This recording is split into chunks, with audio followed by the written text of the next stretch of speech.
देवं सदा परिभवग्नम् अभीष्टदोहम्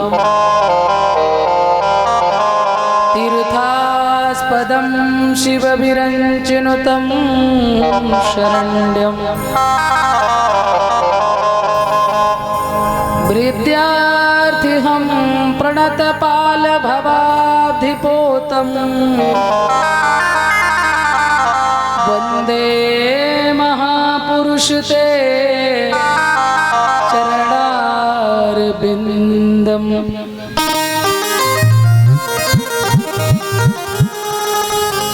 जय जय श्री राधारमण, जय जय श्री राधारमण, जय जय नवल किशोर, जय गोपी चितचोर प्रभु, सो जय जय माखन चोर। राधे मेरी स्वामिनी, राधे मेरी स्वामिनी, मेरा राधे को दास जन्म जन्म मोहि दीजियो, श्री वृंदावन को बास। एक नजर कृपा की कर दो, एक नजर कृपा की कर दो, लाडली श्री राधे। एक नजर कृपा की कर दो, लाडली श्री राधे। नजर कृपा की कर दो, लाडली श्री राधे। लाडली श्री राधे, लाडली श्री राधे, लाडली श्री राधे, लाडली श्री राधे, स्वामिनी श्री राधे, स्वामिनी श्री राधे। एक नजर कृपा की कर दो, लाडली श्री राधे। एक नजर कृपा की कर दो, लाडली श्री राधे। हरि बोल आपसे।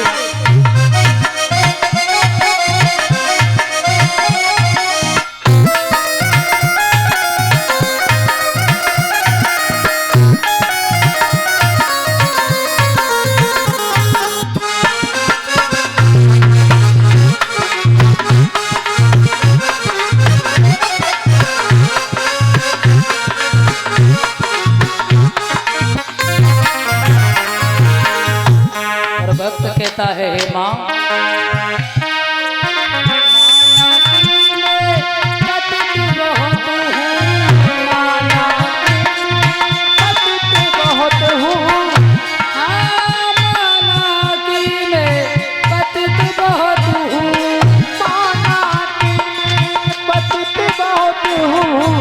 और माँ पति पावन तेरो नाम, लाडली श्री राधे। पति पावन तेरो नाम, लाडली श्री राधे।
देखो जो तुम मेरे अवगुण देखो, जो तुम मेरे अवगुण देखो, जो तुम मेरे अवगुण देखो, जो तुम मेरे अवगुण देखो, जो तुम मेरे अवगुण देखो, हाँ, नहीं इनका कोई हिसाब।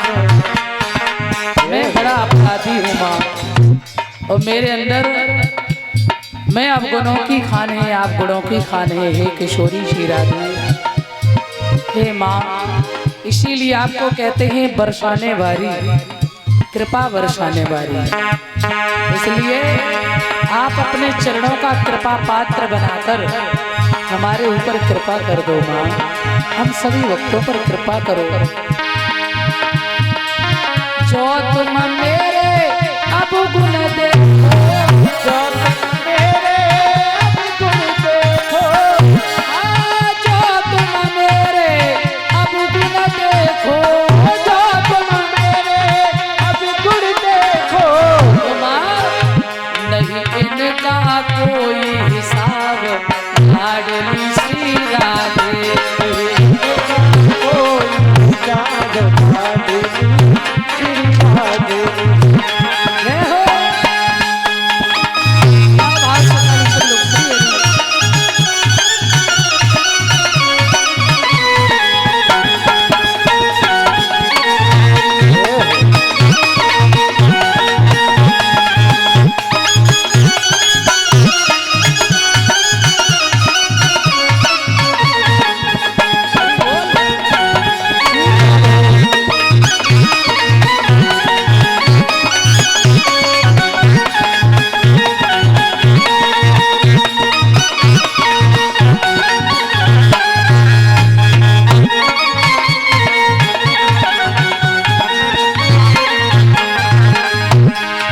और माँ, कोट न रमा उमा ब्रह्माणी, कोट न रमा उमा ब्रह्माणी, हाँ, कोट न रमा उमा ब्रह्माणी, कोट न रमा उमा ब्रह्माणी। और तेरे चरणों में पावे विश्राम। हे दया बरसाने वाली माँ, हे श्री राधे रानी, तेरे चरणों में पावे विश्राम। लाडली श्री राधे, तेरे चरणों में पाँव से राम लाडली श्री राधे, तेरे चरणों में पाँव से राम लाडली श्री राधे। अष्ट सखी और कोटि गोपिन में, अष्ट सखी और कोटि गोपिन में, अष्ट सखी और कोटि गोपिन में, अष्ट सखी और कोटि गोपिन में। और माँ, लिख ली जो मेरो नाम। हे रानी, हे किशोरी श्री राधे, लिख ली जो मेरो नाम। लाडली श्री राधे, जो मेरो नाम लाडली श्री राधे, जो मेरो नाम लाडली श्री राधे। एक नजर कृपा की कर दो। लाडली श्री राधे, नजर कृपा की कर दो लाडली श्री राधे। हरि बोल।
लाडली श्री राधे नजर कृपा की कर दो लाडली श्री राधे नजर कृपा की कर दो लाडली श्री राधे।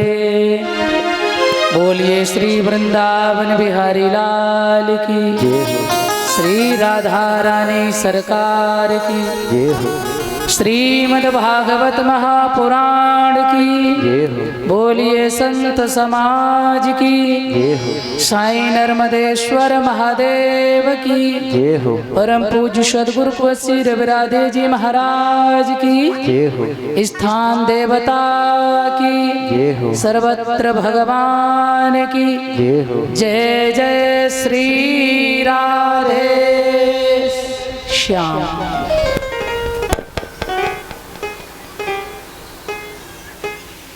आइए आदरणीय परम मंगलमय परात्पर अखिलेश्वर अकारण करुणा बरुड़ालय भक्त वांछात कल्पतरु तड़ेदित विनंदित पीतांबरधारी श्री बालकृष्ण लाल की वांगमय प्रतिमूर्ति श्रीमद् भागवत महापुराण सती अनुसुईया के समान हमारी मातृ शक्तियां, नन्हे मुन्ने बच्चे, आदर योग्य सभी बुजुर्ग, आदरणीय सम्मान्य हमारे संत भगवान, सर्वप्रथम हमारे परम आदरणीय परम श्रद्धेय अध्यात्म गुरुदेव कुंवर श्री रविराधे जी के चरणों में मेरा कोटि कोटि प्रणाम। भागवत जी के परम प्रधान श्री ठाकुर जी के चरणों में मेरा कोटि कोटि वंदन। अर्थात भागवत जी के परम आचार्य परम विरागी संत श्री सुखदेव भगवान को मेरा प्रणाम एवं भागवत के परम रसिक परम श्रोता श्री हनुमान जी के चरणों में मेरा प्रणाम। सभी संत विद्वानों को भी हमारा वंदन। आइए भगवान की असीम कृपा से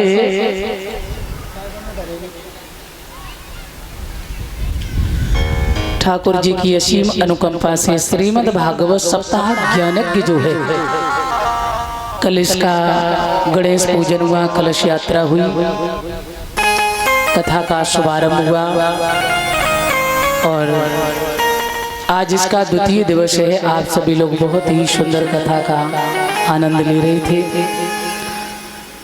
भागवत जी के प्रथम में कहा गया है, भाग्योदयन बहुजन्म समर्जितेन सतसंगमम च लभते पुरुषो यदा वै अज्ञान हेतु कृत मोह मदांधकार नाशम विदाहि तदो उदयते विवेकः। भाग्योदयन बहुजन्म, समझ लीजिए ये भागवत चीज क्या है। जिस जगह भगवान की कथा होती है वो बड़ी पावन पवित्र जगह होती है। जिस क्षेत्र में जिस गांव में ये कथा होती है वो सच में सभी परम सौभाग्यशाली होते हैं। यहाँ के सभी क्षेत्रवासी, यहाँ तक कि सभी जीव जंतु भी सौभाग्यशाली। जहाँ तक इसकी ध्वनि जाएगी वो सभी इस कथा के जो अधिकारी बनेंगे तो उनका इससे अवश्य कल्याण होगा। सुखदेव जी तो सुख पक्षी के ही गर्भ से जन्म लिए थे ना। सुख पंचमी के गर्भ से एक सुख पक्षी यानी तोता के रूप में और शिव जी के द्वारा अमर कथा का रसपान किया था, जीवन बदल गया। ये कथा बहुत बड़ी चीज है, बहुत बड़ा इसका महत्व है। आइए समझ लें आज ये कथा चीज क्या है।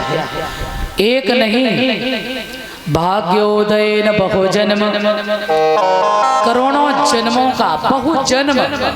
क्या कहा? भाग्योदयन बहुजन्म समर्जितेन। समर्जितेन का मतलब होता है इकट्ठा करना, एकाग्र करना। कहते हैं हमारे या जीव के कई जन्मों के, करोड़ों जन्मों के जब पुण्य उदय होते हैं या पुण्य एकत्रित होते हैं तब उसे क्या मिलता है?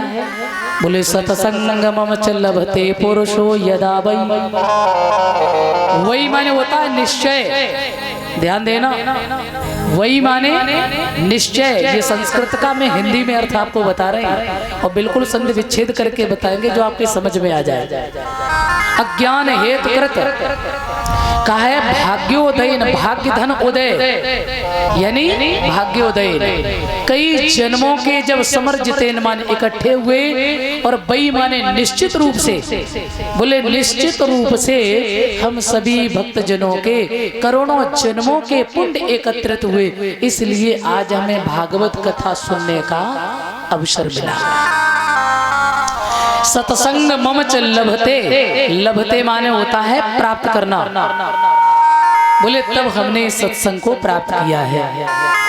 लभते माने प्राप्त करना, तो बोले जब बड़ी कृपा हुई भगवान की तो हमें क्या मिला, बोले भगवान का सत्संग सुनने के लिए।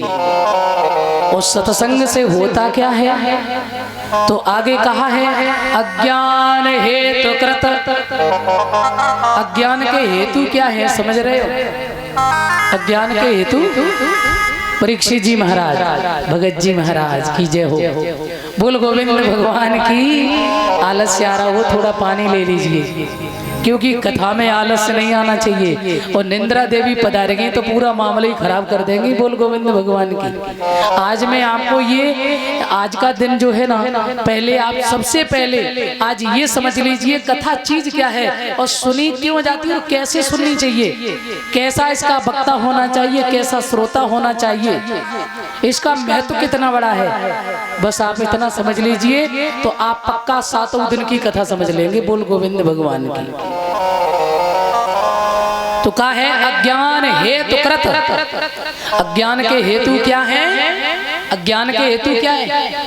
अज्ञान के हेतु हैं काम, क्रोध, लोभ, मोह, अहंकार। ये हम सबको पकड़े हुए हैं, जकड़े हुए हैं। तो कहा है अज्ञान हेतु कृत मोह मदांधकार नाशम। कहते हैं जो अज्ञान के हेतु हैं, ये जीव को जो जकड़े हुए हैं, ये सत्संग नहीं सुनने देते हैं, ये ठाकुर जी के दर्शन नहीं करने देते हैं, ये भगवान तक पहुंचने नहीं देते हैं। तो बोले ये कथा का इतना बड़ा प्रभाव होता है, ये सत्संग का इतना बड़ा प्रभाव है, ये भगवत कथा का इतना बड़ा महत्व है, बोले इन सबका नाश हो जाता है। अज्ञान हेतु कृत मोह मदांधकार नाशम, नाशम नाश हो जाता है। किससे? बोले जब हम सत्संग सुनते हैं। ये सत्संग ऐसा साबुन है जो साधक के अंतःकरण को पवित्र करता है। ऊपर से तो हम काया धुल लेते हैं, चमड़ी को गोरा चट्टा कर लेते हैं, मगर चाहिए साधक को अंतःकरण की सफाई। यदि अंतःकरण आपका पवित्र नहीं है तो बाहर की धुलाई काम आने वाली नहीं है। बाहर उजरे भीतर मैले, एमएलए भाई एमएलए। बोल गोविंद भगवान की। सावधान होकर सुनना, आपको बहुत कुछ मिलेगा।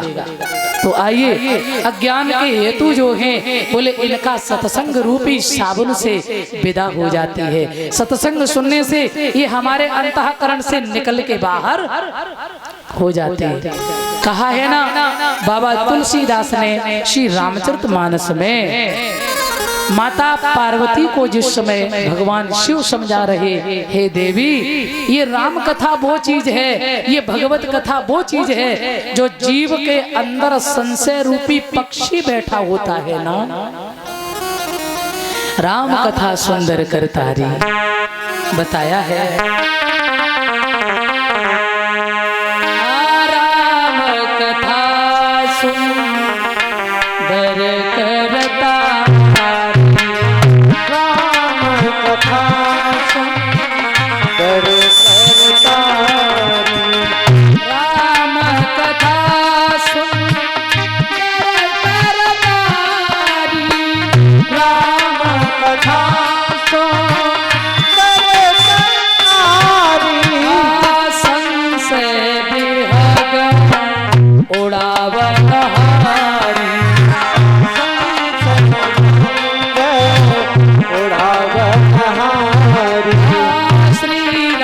जय राम जय जय राम।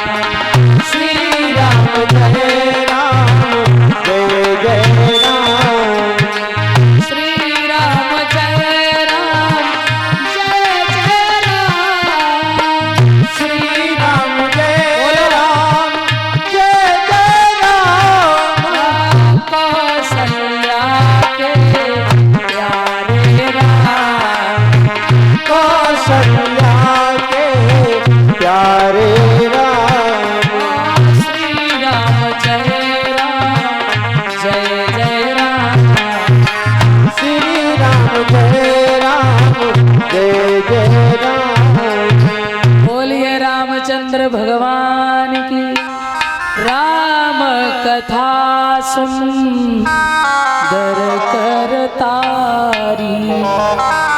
कहते हैं राम की कथा सुंदर करतारी। देखो कर्माने होते हाथ, हाथों की ताली बजाने से यदि कोई आसपास अगल बगल होता तो भाग जाता है। और ये तो राम कथा ऐसी है, यदि हर जीव के अंदर अंतःकरण में जो संशय रूपी पक्षी बैठा हुआ है, तो ये राम कथा वो ताली है, वो चीज है, ये हर जीव के अंतःकरण से संशय रूपी पक्षी को निकाल कर बाहर कर देती है जी। इतनी पवित्र कथा है ये, तो इसलिए कहते हैं ये अज्ञान है तो करत, बोले इन सबका नाश कर देती है राम की कथा, भगवत कथा। ध्यान रखना, अज्ञान है तो करत मोह मदान कारनाशम। अच्छा जी, इन सबका जब नाश कर देती है तो फिर होता क्या है? तो कहते हैं विदाही तदोदयते विवेका, फिर हमारे अंदर सुंदर विवेक की जागृति होती है। कब विवेक की जागृति कब होती है? देखो आपके पास में ज्ञान है, अच्छी बात है, आपके पास में भक्ति है, बहुत खुशी की बात है, परंतु ध्यान रखना भक्ति के साथ में ज्ञान के साथ में यदि विवेक नहीं लगा है तो समझ लीजिए वो व्यक्ति बिना अनर्थ किए रह ही नहीं सकता है। बोल गोविंद भगवान की। इसलिए कहा है विवेक कब आएगा, तो बोले समझ लीजिए। थोड़ी इसकी कम कर लो ना, हल्की सी कम करो, कम करो।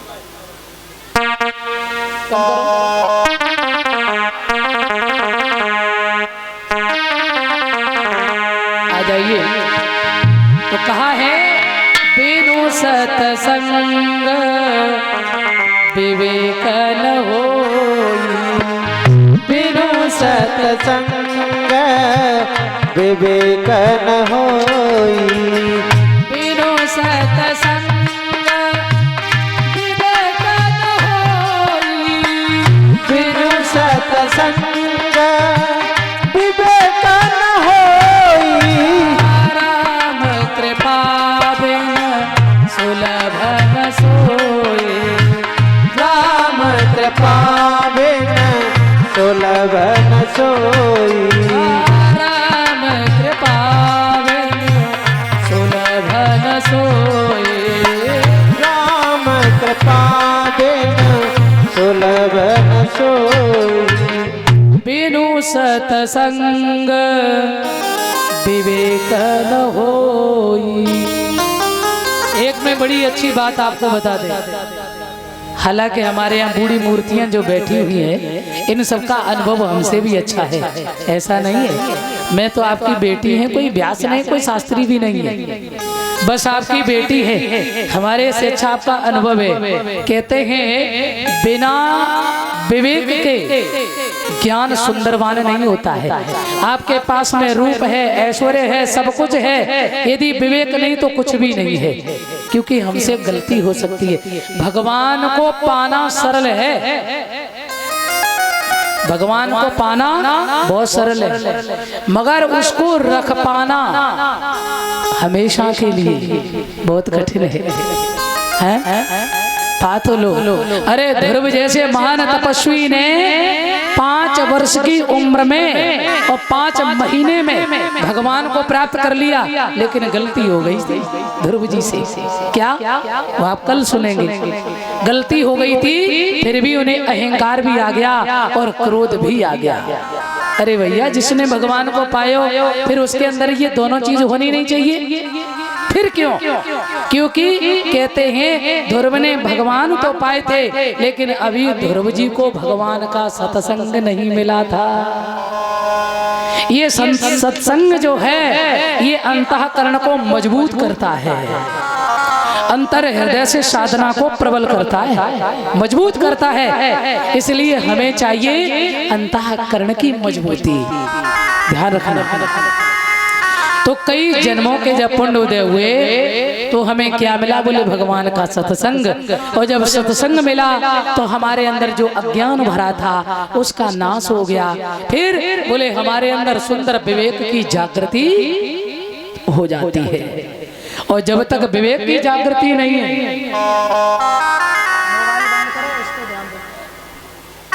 बोल गोविंद भगवान की। आ जाइए प्यारे, भागवत जी में सर्वप्रथम गोविंद को प्रणाम किया गया है। ये महात्मा की कथा में आपको समझा रहे हैं आज, क्योंकि अभी ये सूत शौनकादिक ऋषियों का संवाद चल रहा है, यही है ना। और ये कथा किसी एक जगह नहीं चली है, ये कई जगह कथा चली, मैं आपको अभी बता रहे हैं। सूत जी ने शौनकादिक ऋषियों को सुनाई नैमिष क्षेत्र में, और यही कथा भोलेनाथ ने माता पार्वती को सुनाई अमरनाथ। इसी को कहते हैं अमर कथा। अमर कथा कोई और नहीं है।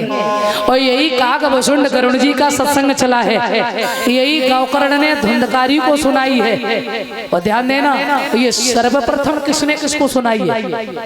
ये भागवत जो है ये केवल 4 श्लोक में थी, केवल 4 श्लोक में। और भागवत जी का ये प्रमाण है, इसको कहते हैं चतुश्लोकी भागवत, महात्मा में दिया गया है। तो कहते हैं सबसे पहले भगवान नारायण ने ये कथा ब्रह्मा को दी। ध्यान देना, भगवान नारायण ने ब्रह्मा जी को प्रदान की, और ब्रह्मा जी ने देवर्षि नारद को प्रदान की, और देवर्षि नारद ने ये चतुश्लोकी भागवत जो है किसको दी? बोले पाराशर नंदन श्री व्यास भगवान को दी। ध्यान देना, ये पाराशर नंदन श्री व्यास भगवान को, वो भी कब? ऐसे नहीं, व्यास जी ने 17 पुराण लिख दिए। समझ लिए ये कथा कितनी बड़ी चीज है। 17 पुराण लिख दिए, और 17 पुराण लिखने के बाद में व्यास जी के मन में अभी अशांति है। बाबा नारद जी आए, अजी भगवान आपकी उदासी तो सारे संसार को उदास कर देगी, आप तो सदा प्रसन्नचित रहने वाले महान पुरुष, आपके चेहरे पर उदासी क्यों? कहने लगे भगवान, मैंने 17 पुराणों की रचना की, परंतु मुझे ऐसा लग रहा है जैसे अभी मैंने कुछ लिखा ही नहीं। बाबा नारद ने मुस्कुरा के कहा, बिल्कुल आपने सच कहा। क्यों? बोले बुरा मत मानना व्यास जी महाराज, कीचड़ भरे सरोवर में कौवा स्नान करता है। कीचड़ भरे सरोवर में कौवा स्नान करता है, मगर हंस नहीं। जिन हंसों को मान सरोवर में नहाने की आदत होती है, वो कभी कीचड़ भरे सरोवर में स्नान नहीं करते हैं। अरे जी महाराज, आप कहना क्या चाहते हैं? बोले मैं ये कहना चाहते हैं, आपने 17 पुराण तो लिख दिए, महाभारत जैसा ग्रंथ भी लिख दिया, परंतु आपने जो संत वैष्णव हैं, जो भगवान के चरणों के, राम कृष्ण के चरणों के परम उपासक वैष्णव संत जो हैं, अभी आपने उनके लिए भागवत की रचना नहीं की है। अरे बोले महाराज, शरीर में बुढ़ापा आने वाला है, अब ये सब कैसे हो सकता है? बोले कोई बड़ी बात नहीं है। क्यों? जब संत की कृपा से जीवन बदल सकता है, तो तुम भागवत क्यों नहीं लिख सकते हो? ध्यान देना है। बोले जब संत कृपा से जीवन। अब बाबा नारद ने यहाँ पर अपना पूर्व वृतांत सुनाया व्यास जी महाराज को, और क्या कहा? बोले महाराज, मैं पूर्व जन्म में एक दासी का पुत्र था। समझ लीजिए, मैं दासी का पुत्र था और मेरे पिता गुजर गए, मेरी विधवा माँ, इकलौता बेटा। अब ऐसी विषम परिस्थिति में, संसार की दुनिया की बाधाएं, तो मेरी मैया कहाँ जाए? तो एक संत के आश्रम में गई मेरी माँ, और संतों से कही, बाबा मैं नहीं रहेंगे, तुम्हारी सेवा करेंगे, और जो सेवा दोगे करेंगे, और मेरे बेटा को भी भरण पोषण हो जाएगा। जो संसार में बड़ी विचित्र रीतियां हैं, मैं अपने बच्चे को अच्छे संस्कार नहीं दे पाएंगे, इसलिए मैं आप सबकी सानिध्य में रहना चाहती हूँ। संतों ने कहा रह जाओ, गैया मैया की सेवा करो और खूब चकाचक प्रसाद पाओ। मेरी माँ संतों के आश्रम में रही, वो संतों की सेवा करती चतुर्मास। अभी ये चतुर्मास आने वाला है, अभी जून के बाद में। और चतुर्मास में संत लोग इकट्ठे होते हैं और फिर एक ही जगह बैठ के खूब चकाचक सत्संग करते हैं, आनंद लेते हैं। चतुर्मास आया, संत इकट्ठे हुए जगह जगह से और खूब सत्संग हो रहा है। और मेरी मैया ने भी खूब सत्संग सुना, हमने भी सुना। संतों को भोजन कराते और उनकी पत्तल में जो प्रसाद बच जाता था उसको मैं और मेरी माँ खाती थी। ये नारद जी सुना रहे पूर्व कथा। बोले मेरी मैया खाती थी और मैं उसको पा लेता था। और जब चतुर्मास खत्म हुआ, सत्संग विराम हुआ, अब मेरे मन को चढ़ा वैराग। भगवान की कथा सुन सुन के मन को वैराग चढ़ा। तो बोले अब मेरे मन को हो गया वैराग। सत्संग एक ऐसा साबुन है, आहा, ये चदरिया को रंग के रख देता है।